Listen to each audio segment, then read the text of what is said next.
अस्सलामुअलैकुम, कैसे हैं आप सब? आई होप कि आप सब बिल्कुल ठीक होंगे।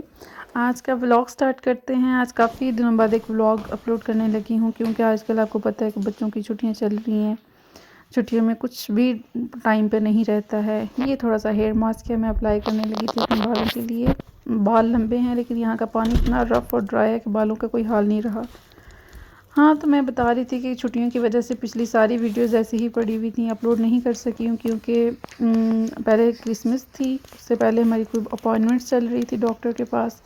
फिर छुट्टियाँ आ गई, उसकी वजह से हम बच्चों के साथ इतने बिज़ी हो गए कि बाहर स्नो थी। आप देख ही पा रहे हैं कितनी स्नो है, इतनी सर्दी है, इतनी सर्दी कि आप देख ही सकते हैं और बस देख ही सकते हैं हाँ, मैं बस बता सकती हूँ और आप बस देख सकते हैं सर्दी को। यहाँ पे ये सूरत हाल चल रही है आजकल, हर तरफ स्नोइंग स्नोइंग स्नोइंग।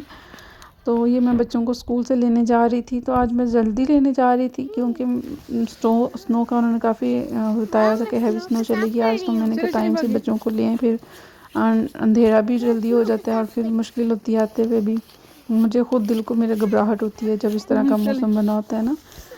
ये मैंने इनको पिक कर लिया था और बच्चे बहुत खुश होते हैं इस मौसम में। उनकी अपनी ही इंजॉयमेंट्स हैं, उनको लगता है कि अब स्नो हुई हुई है तो अब हम लोग ये स्नोमैन बनाएंगे, इंजॉय करेंगे। फिर स्नो में ये खेलते हैं, लेटते हैं, बटरफ्लाई बनाते हैं, पता नहीं क्या क्या कुछ कर रहे होते हैं। बच्चों की अपनी एक्टिविटीज़ होती हैं और देखने में तो ये चीज़ बहुत प्यारी लगती है। जब हम स्नो को देखते हैं ना तो बड़ा अच्छा भी लगता है। तो जब स्नो हो रही होती है तब इतनी सर्दी नहीं होती, लेकिन जब स्नो हो जाती है और वो फ्रीज़न हो जाता है, हर चीज़ फ्रोज़न की तरह हो जाती है, तब बहुत सर्दी फील होती है। लाइक -18 -30 तक चला जाता है ना टेम्परेचर। वैसे -9 -10 हो, लेकिन फील्स लाइक -30 उस तरह से शो हो रहा होता है।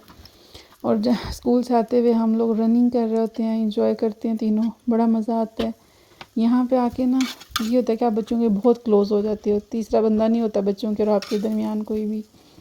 ये बच्चों को आते ही स्कूल से भूख लगी हुई थी तो मैंने उनको सिंपल सा पैटीज़ पड़ी हुई थी शामी के बाद काफ़ी टाइम से, मैंने इनको वो फ्राई करके तो साथ एग, क्योंकि बच्चे हैं वो फिर बच्चे सलाद प्याज इस तरह चीज़ें पसंद नहीं करते, तो उनको फिर मैं सिंपल सा बना के देती हूँ। स्कूल से आए ही थे, फिर ये खा लेते हैं, फिर थोड़ी देर कार्टून देखते हैं, तो फिर उनके बाबा आ जाते हैं, फिर मैं थोड़ी सी रिलैक्स हो जाती हूँ, मुझे थोड़ा सा अपने लिए टाइम मिल जाता है।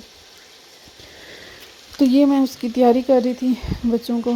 फिर इस टाइम वो बिल्कुल शोर कर रहे होते हैं कि बस जल्दी से हमें खाना दे दें, कार्टून दे दें, खाना दे दें। खाना खाते हैं 7 घंटा डेढ़, उन्होंने कार्टून भी देख लेते हैं और उनका मेरा भी यही होता है कि चलो साथ साथ खाना खा लें, कार्टून देख लें, फिर जल्दी कार्टून वापस मिल जाएंगे मुझे खाने के बाद ही ना। तो मैं आपको ये बता रही थी यहाँ के मौसम की सूरत हाल, कि अगर इस मौसम में यहाँ पर बाहर निकलना बहुत ज़रूरी हो जाता है। अगर आप घर में बंद रहते हो आप डिप्रेशन में चले जाते हो, आप मतलब कुछ भी आपके साथ हो सकता है। इसलिए आपको यहाँ पे रहना होता है, तो इसके लिए आपको बाहर कम्युनिटी के साथ इन टच रहना होता है। आप अपनी फ्रेंड्स बनाएं, सर्दियों में बाहर आएँ जाएँ, खुश रहें। खुशी इंसान के अंदर होती है और वो आपको खुद से ही डिस्कवर करना है। किसी तीसरे बंदे के साथ, किसी दूसरे बंदे के साथ अपनी खुशी को आप अटैच मत करें, मत करें, मत करें। अपने अंदर से अपने लिए खुशी अपने साथ खुद ही अटैच करें। कोई बाहर से तीसरा बंदा नहीं आएगा आपको खुश करने के लिए, आपको इंटरटेन करने के लिए, आपको टाइम देने के लिए, आपको सुनने के लिए।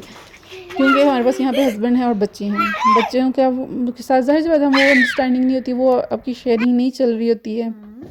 और हस्बैंड बेचारे जॉब से थके आते हैं, आपको कोई भी मसला हो वो मसला पूरा सुनते भी नहीं हो, कहते हैं ठीक है ठीक है ठीक है हम ये कर देंगे, ये लो पैसे मसला हल कर लो, ये लो मैं ये कर दूंगा, कॉल कर दूंगा। इस तरह वो मसला सुनने का भी उनके पास टाइम नहीं होता है, या वो इस पोजीशन में नहीं होते, इस वो उनका मेंटली वो इस तरह से नहीं स्टेबल होते कि वो आपकी बात सुने, क्योंकि स्ट्रेस वो पीछे से जॉब का लेके आ रहे होते हैं और कुछ टायर्डनेस भी हो जाती है।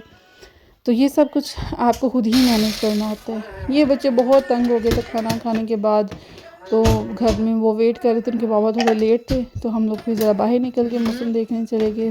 ये मून था और काफ़ी टाइम बाद मुझे लगता है कि मैंने ये देखा है ना यहाँ पे आसमान भी बहुत नज़दीक है। आपको स्टार्स तो मुझे लगता है मैंने बहुत कम देखे यहाँ पे। फ्रिज में से ले लें। मोस्टली ऐसा होता है कि बच्चों के साथ बाहर रात को जाते नहीं है ना, इसलिए। और गर्मियाँ हो तब रात ही नहीं होती इस तरह से, 11 12 1 बजे अंधेरा होता है, फिर 1 1:30 बजे वो दोबारा से दिन निकलना शुरू हो जाता है।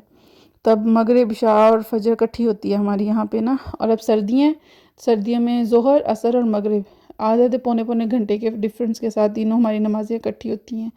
ये मैंने इशा की नमाज़ पढ़ ली थी, अब बच्चों का टाइम हुआ हुआ था, तो वो नमाज़ पढ़े, फिर नमाज़ पढ़ते हैं, फिर उनका स्टोरी टाइम होता है। इसलिए फिर उनका दिल होता है कि हम मामा को खुश कर लें, मामा हमें अच्छी सी लंबी सी स्टोरी सुनाएंगी, कोई हॉरर सी।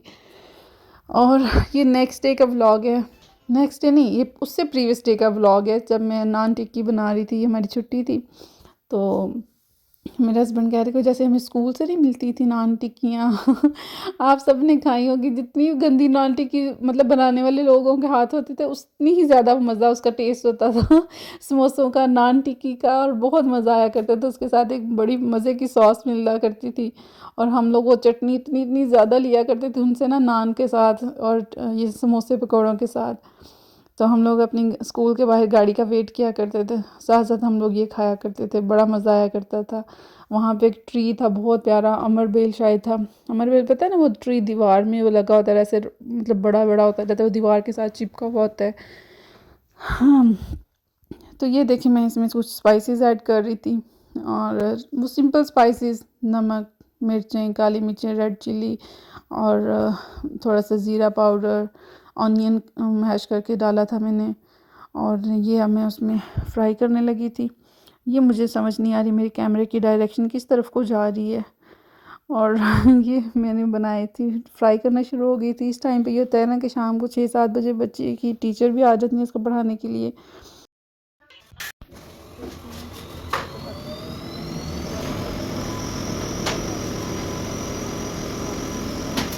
तो लॉन्ड्री पे एक बर्डन होता है, यहाँ पे लॉन्ड्री घर से बाहर होती है, तो हम लोग घर से बाहर जाते हैं, या फिर मैंने इसमें कपड़े डाल लिए था, मुझे याद नहीं रहा था कि शुरू की वीडियो बनाने में। यहाँ पे इस तरह से वॉशिंग मशीनें दो लगी होती हैं, एक इसके साथ ड्रायर होती है, टम्बलर, उसमें आप कपड़े आपके प्रॉपर ड्राई हो जाते हैं, मतलब हमें धूप में नहीं फैलाने पड़ते हैं ना। तो ये कपड़े एक दफ़ा से हो गए थे वॉश, उनको मैंने ये डाला था वॉशिंग में, ड्रायर में सॉरी, और फिर ड्रायर में डाला, और मैं वेट कर रही थी अपनी टर्न का। इस दौरान ये होता है कि बच्चे घर पे अकेले होते हैं और मैं अकेली जाती हूँ। ये बड़ी मतलब नीचे बेसमेंट में जगह बनी हुई है, हॉरर सी लगती है। पूरे स्वीडन में आपको ये चीज़ नज़र आएगी कि घर में आपकी वॉशिंग चाहे है या नहीं है, आप सारे बाहर बिल्डिंग के बाहर दूसरी बिल्डिंग में या आपकी बिल्डिंग के बेसमेंट में ही बड़ी बड़ी आपको इस तरह से वॉशिंग मशीन, ड्रायर्स मिल जाती हैं, जहाँ पे आप कपड़े वीकली इकट्ठे वॉश कर लेते हो। इस तरह ये होता है कि इकट्ठे वॉश हो जाते हैं, फिर मैं इकट्ठे से सारे संभाल लेती हूँ। घर में मशीन तो है, लेकिन फिर ये होता है कि रोज़ वॉश करो, फिर उसको फैलाओ, फिर पैक करो, फिर रोज़ अगले दिन फिर यही काम होता है। तो इससे बेटर है कि आप वीक में 1 दफ़ा 2 दफ़ा बाहर लॉन्ड्री कर लेते हो, अच्छे से ड्राई हो जाते हैं, उधर से ही पैक करके आयरन करके आप आराम से घर ले आते हो, आपका काफ़ी हद तक काम वहीं पे ख़त्म हो जाता है। तो मैं भी फिर इसी तरह करती हूँ ना, मुझे ये चीज़ ज़्यादा अच्छी लगती है।